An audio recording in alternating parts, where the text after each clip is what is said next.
Hello students, welcome to my channel. आज हम करने जा रहे हैं chapter number 2 inverse trigonometric functions की मिसलेनियस एक्सरसाइज का क्वेश्चन नंबर 2।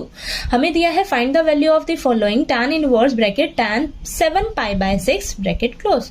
तो हमें ये जो फंक्शन दिया है इसकी हमें वैल्यू फाइंड आउट करनी है। ठीक है, तो चलिए स्टार्ट करते हैं। सॉल्यूशन में सबसे पहले लिख लीजिए आपको जो दिया हुआ है। अब इसकी वैल्यू कैसे निकालेंगे ध्यान से समझिए।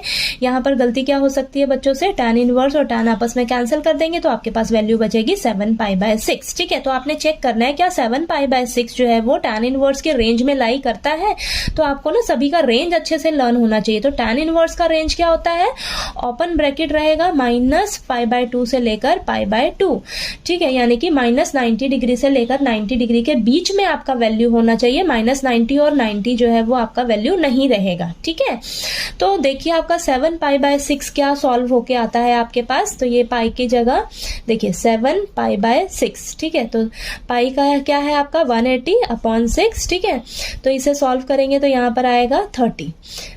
कैंसल होगा ये आपस में 30 पे, तो ये 7 इंटू 30 करोगे तो आपके पास आएगा 210। ठीक है, 210 आया, यानी कि 7π/6 की वैल्यू क्या आ रही है आपके पास 210। तो 210 जो है वो -90 से 90 के बीच में तो लाई कर ही नहीं रहा है, यानी कि ये जो वैल्यू आई है ये आपकी वैल्यू है इस ट्रिग्नोमेट्रिक फंक्शन की नहीं है। ठीक है, तो अब इस फंक्शन की वैल्यू क्या होगी, अब कैसे निकालेंगे ध्यान से समझिए। यहाँ पर लिखिए आप जो आपको दिया हुआ है। ठीक है, अब ये जो 7π/6 हमें सॉल्व होके क्या मिल रहा है 210। तो अब 210 को देखिए मैं क्या लिख सकती हूँ, 210 को मैं ऐसे लिख सकती हूँ 180 + 30 डिग्री। ठीक है, ये मुझे क्या मिलेगा प्लस करके 210 ही तो मिल रहा है। तो 180 को क्या लिखा जाता है, पाई लिखा जाता है। 30 को क्या लिखा जाता है, π/6 लिखा जाता है। और 210 क्या था आपके पास 7π/6। तो इस साइड को आप सॉल्व करोगे ना तो आपको 7π/6 ही मिलेगा, ये 7π/6 है। ठीक है, तो हम इस 7π/6 की जगह ना ये अप्लाई करेंगे। ठीक है, ये पुट कर लेंगे।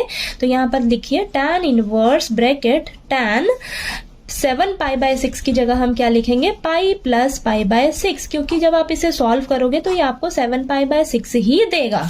ठीक है, अब नेक्स्ट स्टेप में क्या होगा आपके पास, यहाँ लिखिए tan इनवर्स tan, अब tan पाई + π/6 यानी कि 180 में आप कुछ भी ऐड करोगे। ठीक है, 180 में कुछ भी ऐड करोगे तो हम किस क्वाड्रेंट में पहुंच जाएंगे, थर्ड क्वाड्रेंट में पहुंच जाएंगे। ठीक है, और थर्ड क्वाड्रेंट में आपका जो tan होता है वो पॉजिटिव होता है।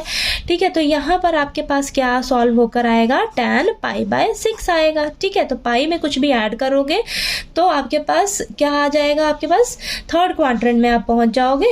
ठीक है, और थर्ड क्वाड्रेंट में आपका जो tan का वैल्यू होता है वो पॉजिटिव रहता है। ठीक है, तो यहाँ पर आपके पास ये आ जाएगा। तो ये tan इनवर्स और tan आपस में कैंसिल हो जाएंगे।